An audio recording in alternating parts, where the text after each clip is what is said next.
Files of the Texas Rangers, starring Joel McRae as Ranger Jace Pearson. Another authentic reenactment of a case transcribed from the files of the Texas Rangers.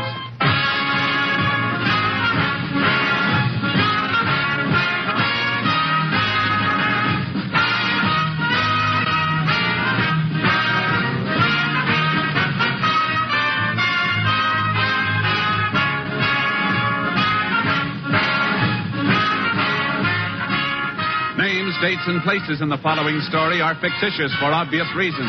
The events themselves are a matter of record.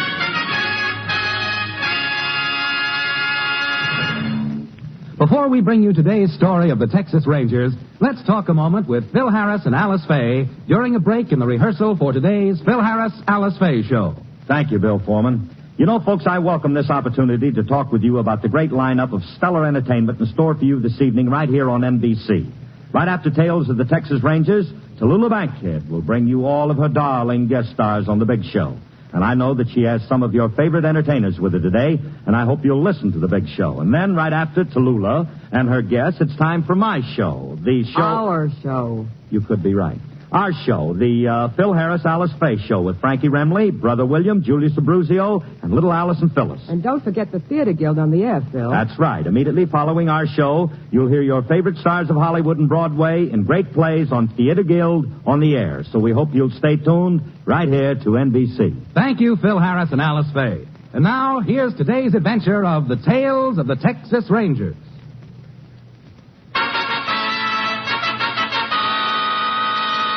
And now, from the files of the Texas Rangers, the case called The Iceman.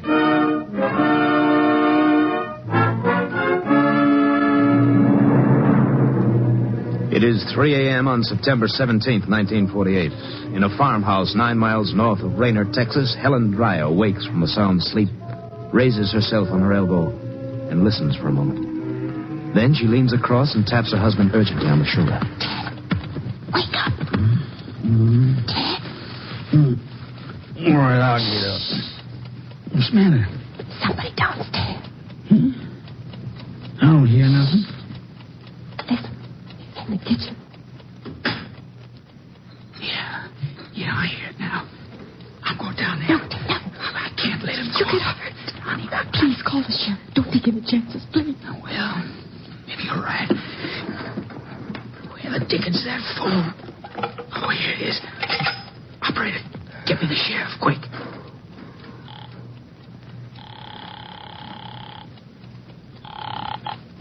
Sheriff Holmes speaking. Sheriff, this is Ted Dreyer. You'll have to talk up. I can't hear you.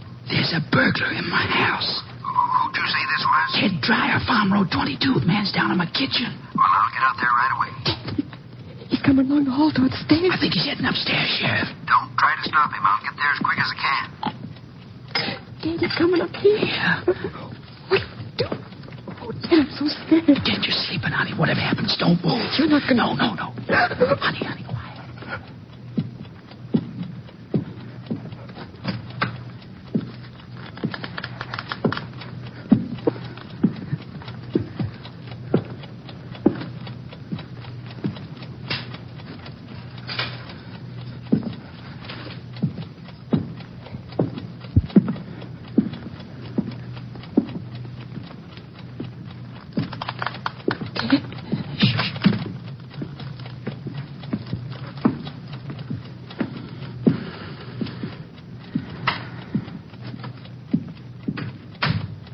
Is he gone?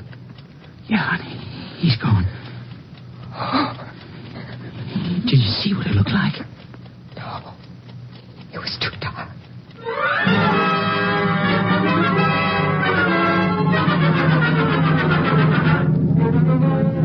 The sheriff reached the Dreyer farmhouse 20 minutes after the departure of the intruder. He found Mrs. Dreyer in a state of hysteria and sent her upstairs with her husband. After a cursory investigation, he immediately contacted the Texas Rangers and requested assistance. Ranger Jace Pearson was assigned, arriving on the scene at 4:25 a.m. The sheriff led him directly to the kitchen.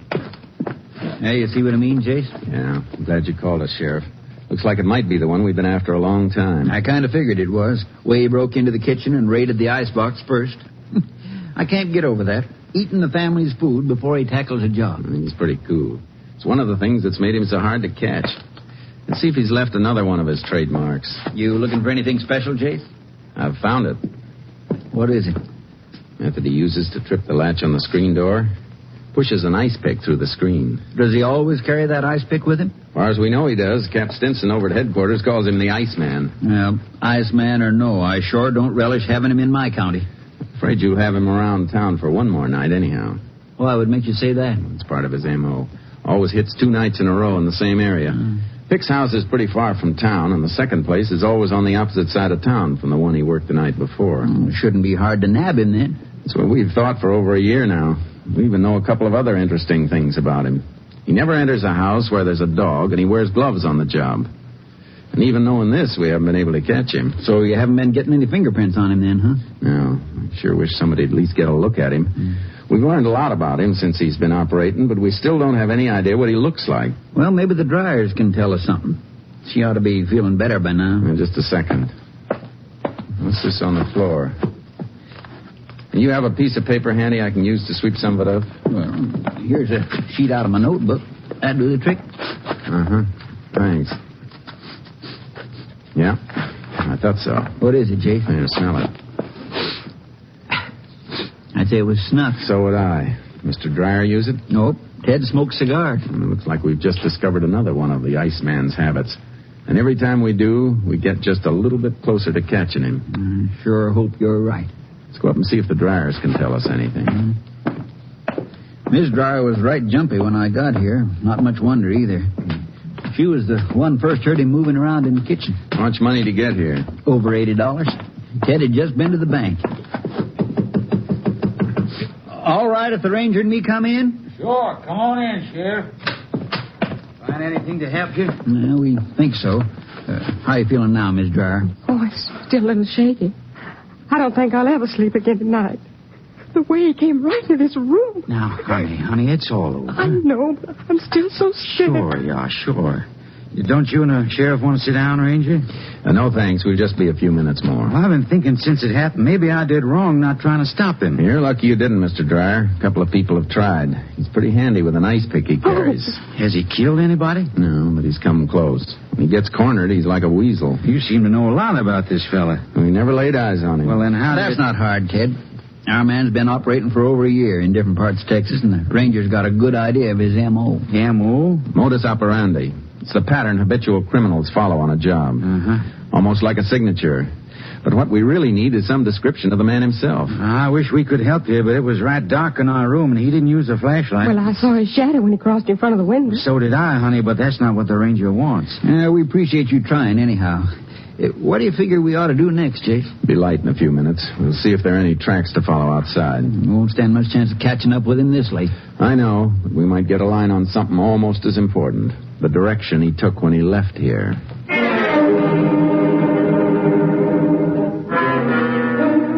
As soon as it was light enough for trailing, we went outside. Back of the house, we found a spot where the thief had rested on the ground prior to the burglary. Near the front door, we discovered tracks leading southeast across the fields. I unloaded charcoal from the trailer, and the sheriff borrowed a horse from Mr. Dryer. Tracks were easy to follow. After about 3 miles, we pulled up. Ooh, charcoal. Oh, boy. Yeah. What do you make of that, Jason? Looks like he stopped to rest again. The way the brush is crushed, I'd say he'd spent quite a while here. Yeah, and I don't figure. Why would a man who just broke into a house stop so close to the place he robbed? Could have been waiting for something. How far is the main highway from here? Pretty close, just over that rise. We'll see if the tracks lead there. Get up, Chunky. Come on, boy. If you're right about his waiting for something, it could be he's got a partner with the car. Meets him on the highway at some special time. Maybe, but our Iceman strikes me more as the type who'd work alone. Tracks look like they're going to lead right onto the highway, Jace. Suppose they do. Where do we go from there? See if he crossed the road. If he did, might give us some indication of where he was heading. And if he didn't? That's something we'll have to try and figure out. Ooh, Cherokee.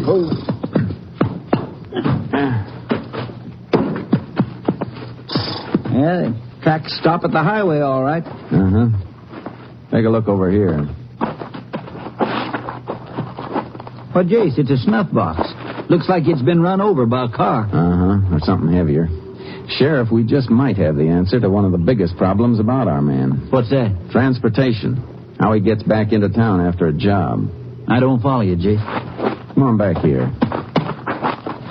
Yeah, these marks in the gravel. Yeah? What do they look like to you? Well, they could be tire marks. From dual wheels. Double spurt of gravel where they started off. And up there where the snuff box was, you can see where the front wheels turned. You figure he might have been picked up by a truck? It's a little too long for a truck. Could have been one of those big trailer jobs. Yeah, then the rear wheels wouldn't have traction. No, I got a hunch it was a bus that picked our friend up. Well, there is a bus due in town from this direction at 4:50. And make it pass here around 4:30. Just right for the Iceman to make it. You mean he might plan his jobs around bus schedules? It's possible. I reckon we better try to locate the driver who brought in that bus. That shouldn't be too hard. Drivers all change at Rainer. And we're going to get into town. See if he remembers picking up a passenger at this spot. Hey, Jace, we could really be on to something. We got a few other angles to check before we're sure. But if they pan out, we got just one more detail in the Iceman's M.O., and this might be the one that trips him up.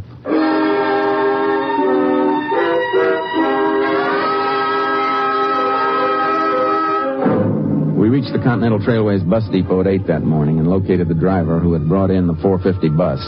He remembered picking up a single passenger 8 miles from Rainer, but was unable to describe him. I left the sheriff in the depot restaurant and called Austin. 20 minutes later, I had the information I needed. I joined the sheriff at the restaurant counter. Grab a seat, Jace. I ordered you some eggs and coffee. Told the girl to keep them hot till you got here. Oh, thanks. Hey, miss, you can bring the Ranger's order now. Find out anything from Austin? Plenty. Every job the Iceman's pulled has been at a time and place where he could have used a bus to get back to town. Hey, then we are onto something. Yeah, and we're going to try to take advantage of it tonight. Thanks, miss. Jace, how do you figure to work it? According to Iceman's M.O., he'll pick a house south of Rainer tonight. We can be sure it'll be somewhere not too far from the main highway into town. You reckon we can get him when he tries to board the inbound bus? We're going to try. I checked the schedule. The early morning bus from the south gets to Rainer at 5:06. We'll be tailing it all the way in. It sounds like it might work. How far out do you want to pick it up? 15 miles ought to do it. But we'll make it 20 just to be safe. 20 miles. We'll have to be out on the highway at 4. I reckon we ought to leave here about 3. Uh-huh. You better go catch a few hours sleep now, Sheriff. I don't think we'll get much tonight.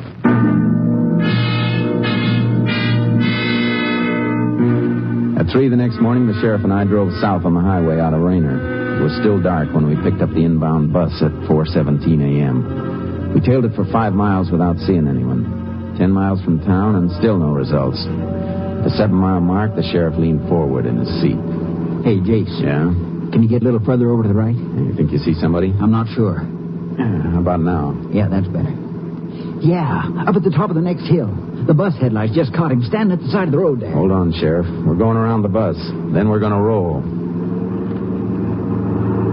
You see him now? Yeah. Stay on your toes in case he makes a break when we stop. Right, Jace. If you get close to him, watch out for that ice pick. I'll try not to get that close. Get ready. Well, can you beat that? A woman. I ought to kick myself. She had me fooled, too. There ought to be some kind of law against women wearing slacks. Reckon she works in the aircraft plant. Now we'll let the bus pass us again. He might still be between here and town. What do we do if we don't spot him? Turn around, come out again. There's another bus due at 9:03. We'll pick it up at the same place and tail it. He's got to be around here somewhere, and we're going to find him.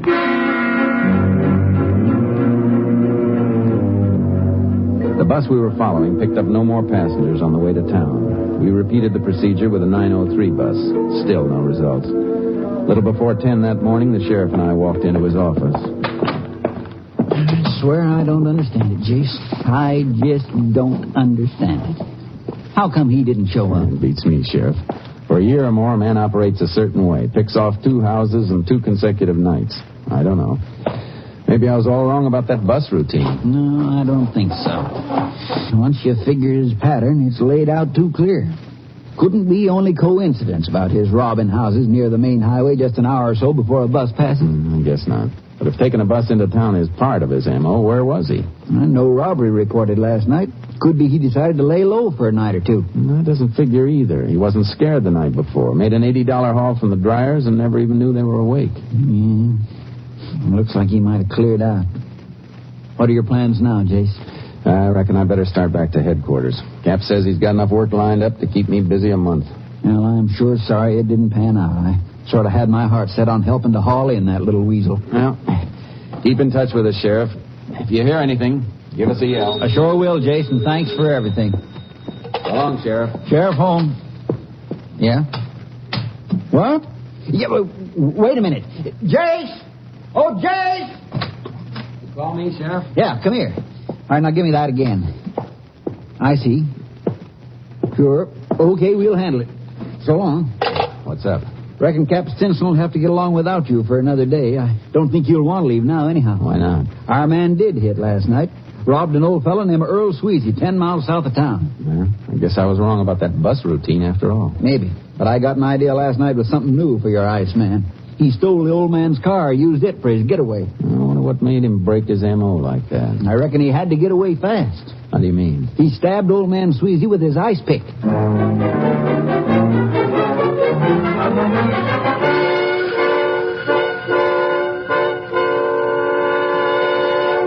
In just a moment, we will continue with Tales of the Texas Rangers, starring Joel McCrea as Ranger Jace Pearson. Have you ever stood on a western plain and watched the black funnel-like cloud of a tornado sweep across the countryside? Have you ever seen the destruction left in its wake? Whenever and wherever disaster strikes, your Red Cross must be prepared to care for the injured, the homeless, the destitute. Following the sweep of a tornado, the raging waters of a flood, the blow of a hurricane, the need for help is immediate and urgent. If you are there on the scene, you will certainly do all you can to help. But even if you are hundreds of miles away, you can still answer the call of the victims through your Red Cross. For you, all of us are the Red Cross. Our Red Cross sets up shelters for the homeless, provides food and clothing and medical care. Then, when the danger has passed, our Red Cross stays on for the long and expensive job of rehabilitation, rebuilding shattered lives and homes. Many people lack the resources to make a new start after disaster losses. Then they turn to you, and you answer their call through your Red Cross. Give and give generously to the 1952 Red Cross Fund Drive. And now the second act of Tales of the Texas Rangers. We continue now with Tales of the Texas Rangers and our authentic story, The Iceman.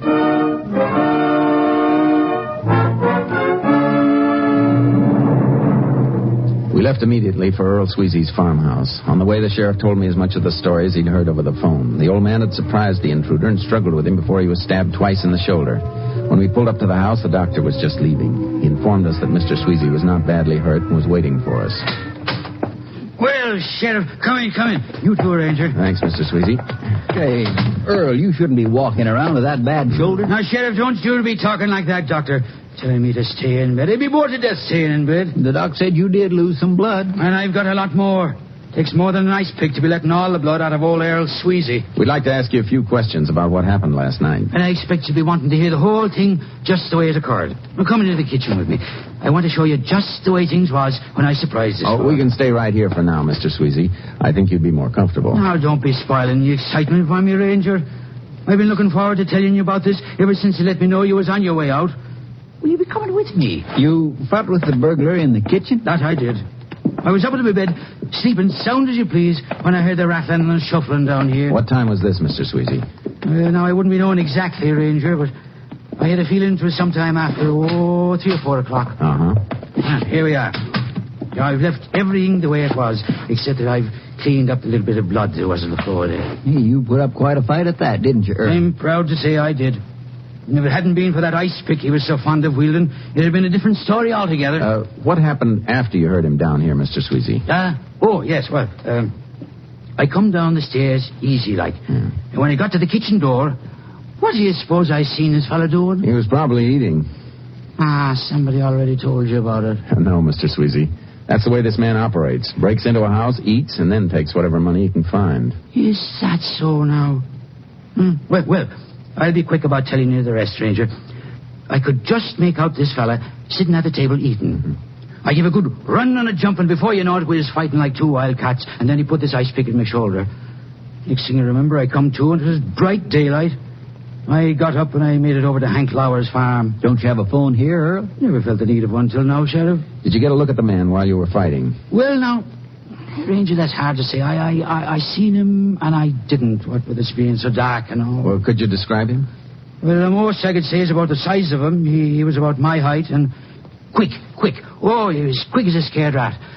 Oh, there's something else I forgot. What's that, Mr. Sweezy? The eyes of him, the eyes. I expect that was the only part of his face I really seen. Mean eyes. Looked at you the way a bobcat does when you get him cornered. Uh-huh. You think you'd be able to identify him if you saw him? As I said, I seen him and I didn't. But I'm thinking I could identify him. We heard in town he stole your car. Is that true? It is, and I'm glad you asked me, Ranger. I was almost forgetting to give you the license number here. I got it right out for you. Thanks. Well, that'll be all for now, and you better take it easy for a while with that shoulder. Oh, don't be worrying about me. I'll be ready whenever you need me again. I hope that'll be soon, Mr. Sweezy.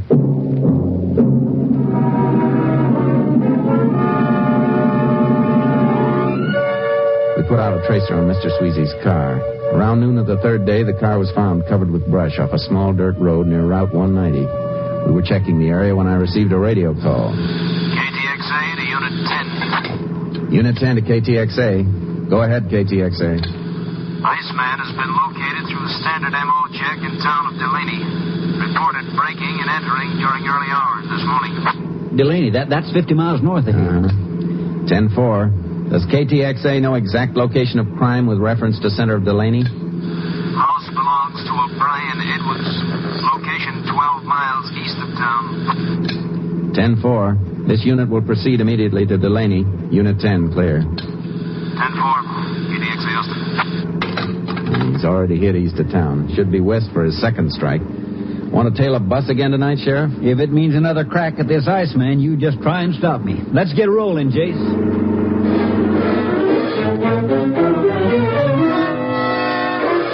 In Delaney, we checked the bus schedules and learned there was a Continental Trailways local inbound from the west at 4:57. By 4, we'd intercepted the bus and started tailing it toward town. At 4:25, we spotted a man standing at the side of the road a quarter mile ahead of the bus. We passed the bus and pulled up 10 yards from the man, keeping him in our headlights. He made no attempt to run as we got out of the car. I saw him throw something over in the brush, Jake. Yeah. Stay where you are, mister. We want to talk to you. A bus is coming. I got to get in town. Wave the bus on, Sheriff. Sure. Look, what you doing? I got to get on that bus. We'll give you a ride into town. You got no right to do this. What's your name? George Taggart. Where do you live? I don't have to tell you nothing. I asked you where you live. I want an answer. Dallas. What are you doing out here tonight? Maybe I've been visiting a friend. Your friend have a name? Look, you got no business asking me questions like this. Frisk him, Sheriff. Yeah. You keep your hands off me. Shut up. Well, looks like the beginning of pay dirt, Jace. Box of snuff, wallet full of money, and a pair of cotton gloves. I want to use these gloves. And my gloves? Got a right to use them any way I want. You ought to learn the law a little better. Now, suppose you go get that ice pick you just threw away. I don't know what you're talking about. See if you can find it, Sheriff. I'll find it if it's the last thing I do.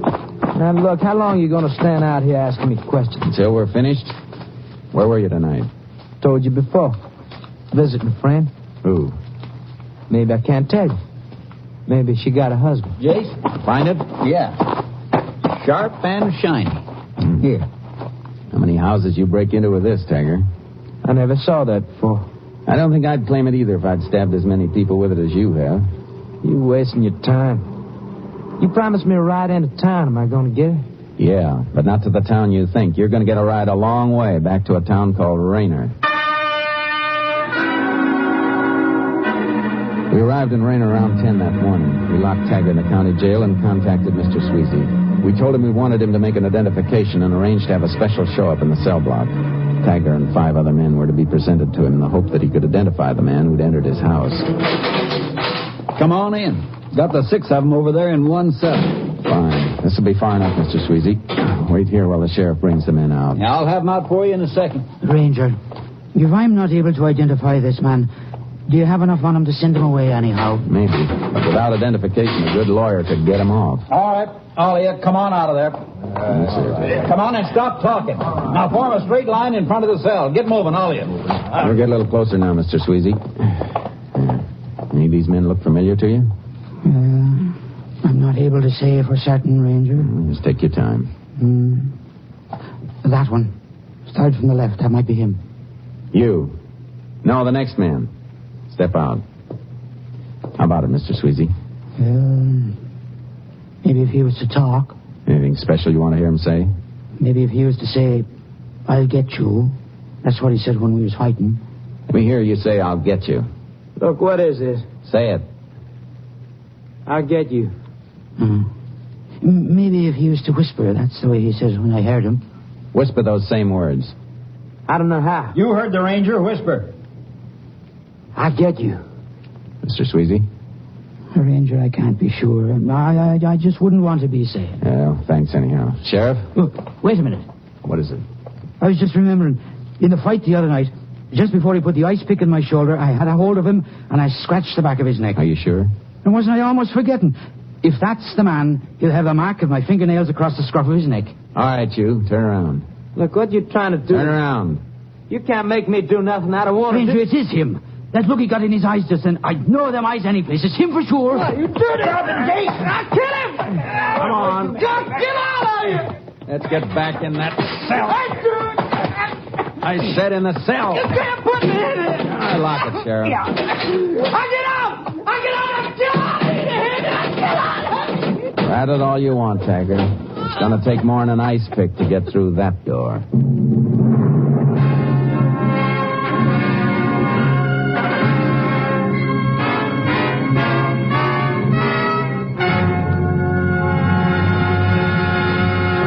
In just a moment, we will tell you the results of the case you have just heard.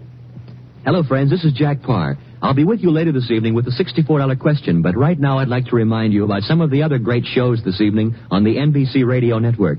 In just a few minutes, you'll hear The Big Show with Tallulah Bankhead and a big array of guest stars. And, of course, Meredith Wilson will be on hand to direct The Big Show Orchestra and Chorus. You will hear 90 minutes of scintillating comedy and music today on The Big Show. And then, right after The Big Show, stick around for the Phil Harris-Alice Faye Show with Frankie Remley, Julius Abruzio, Brother William, and the entire Harris household. It's a program that's sure to please you. Later today, Theater Guild on the Air will bring you stars from Hollywood and Broadway in an exciting Broadway play. And right after Theater Guild on the Air, I'll be back with a pocket full of money and the $64 question. I'll be talking to a lot of contestants tonight, and maybe you will hear one of your neighbors. So why not stay tuned right now to the NBC for a whole evening of great entertainment. I'll be looking for you in our radio audience tonight. And now, let's get back to the tales of the Texas Rangers.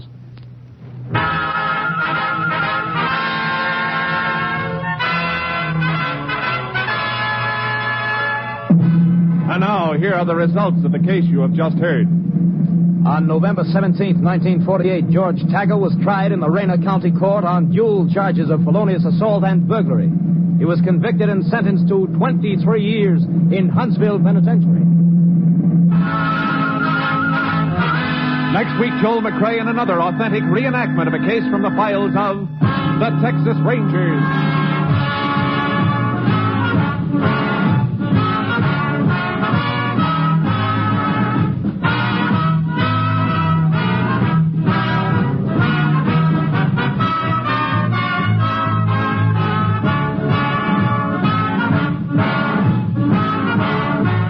Joel McCrea will soon be seen in San Francisco Story, a Warner Brothers release. The cast included Tony Barrett, Lillian Bayef, Whitfield Connor, and Parley Bear. Technical advisor was Captain M.T. Lone Wolf Gonzalez of the Texas Rangers. This story was transcribed and adapted by Charles E. Israel, and the program is produced and directed by Stacy Keach. Hal Gibney speaking.